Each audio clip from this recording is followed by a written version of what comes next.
காலநிலை மாற்றம்னா எந்த கட்சியாவது பேசுகிறாங்களா? Global warming, climate சேஞ்சுனா யாராவது தெரியுதா? அதை பற்றி பேசுகிறாங்களா?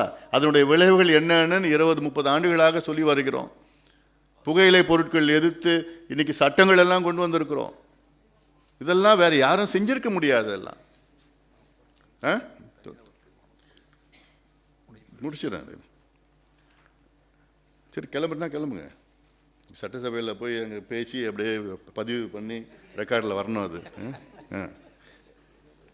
அப்படியே சொல்லிட்டா கேட்டுப்பாங்க அவங்க. நீங்கள் என்னென்ன பேசுவீங்களோ கேட்டுவிட்டாங்க சட்டசபையில். அதான் பேசவே விடறதில்ல, துடிச்சிட்டு இருக்கிறாரு. கிளம்பு, போகிறதா கிளம்புங்க. குறைந்தது ஒரு 3 நாட்கள் 4 நாட்கள் விவாதம் நடத்தி தான் அதுக்கப்புறம் பாஸ் பண்ணணும். அதில் எங்கள் பட்ஜெட்டில் பார்த்தீங்கன்னா தமிழக சட்டப்பேரவை குறைந்தது ஆண்டுக்கு 3 முறையும் 100 நாட்கள் கூடி மக்கள் பிரச்சனை குறித்து ஆக்கப்பூர்வ விவாதங்கள் நடத்தப்படும். அதிகமாக எதிர்கட்சிகள் தான் நாங்கள் பேச விடுவோம். அப்புறம் ஒவ்வொரு மாவட்டத்திலையும் 12 லட்சம் பேர் இருக்கும் வகையிலே மாவட்டங்கள் எல்லைகள் பிரிக்கப்பட்டு புதிய மாவட்டங்கள் உருவாக்கப்படும். அதாவது ஒவ்வொரு மாவட்டத்திற்கும் மக்கள் தொகை 12 லட்சம் பேர் அடிப்படையில் கிட்டத்தட்ட 60 மாவட்டங்கள் தமிழகத்தில். இப்போ 38 மாவட்டங்கள் இருக்குது. தமிழகத்தில் 60 மாவட்டங்களை நாங்கள் பிரித்து அதில் நிர்வாகம் இன்னும் ஏதுவாக செய்யப்படும். நகர்ப்புறங்களில் வறுமையை ஒழிப்பதற்காக நகர்ப்புற ஏழை குடும்பங்களுக்கு ஆண்டிற்கு 100 நாட்கள் வேலை வாய்ப்பு.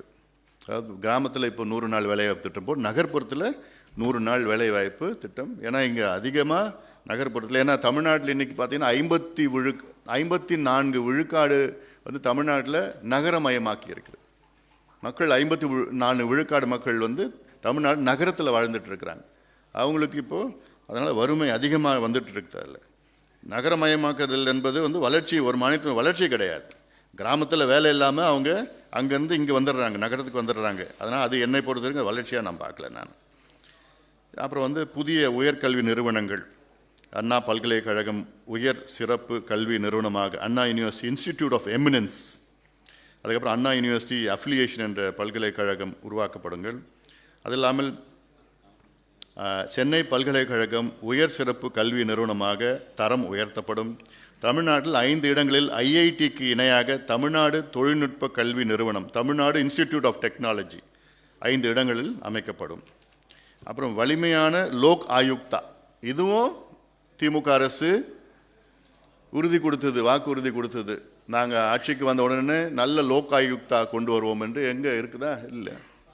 கர்நாடகாவில் நல்லா இருக்குது, லோக் ஆயுக்தா இருக்குது. இங்கே அவங்க கொண்டு வரலை. வலிமையான நேர்மையான நபர்களை இங்கே லோக் ஆயுக்தத்தில் அமர்த்தி, அந்த லோக் ஆயுக்தா முதலமைச்சர்கள் அமைச்சர்கள் யார் வேணாலும் அழைக்கலாம். அவங்க மேலே குற்றச்சாட்டு இருந்ததுன்னா அவங்கள அழைச்சி விசாரிக்கலாம்.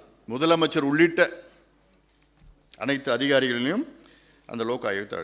பொது சேவை உரிமை சட்டம், இதுவும் திமுக அரசு வாக்குறுதி கொடுத்து 3 ஆண்டுகள் ஆகியும் அதை பற்றி மூச்சு கூட கிடையாது. அதை நாங்கள் நிச்சயமாக கொண்டு வருவோம். இதை நாங்கள் கடந்த 10 ஆண்டுகளாக நாங்கள் சொல்லி வந்துட்டுருக்கிறோம். பொது சேவை உரிமை சட்டம் வந்ததுன்னா மக்களுக்கு பயனுள்ளதாக இருக்கும். அதில் செய்திகளை உடனுக்குடனும் துல்லியமாகவும் தெரிந்து கொள்ள சப்ஸ்கிரைப் பண்ணுங்க.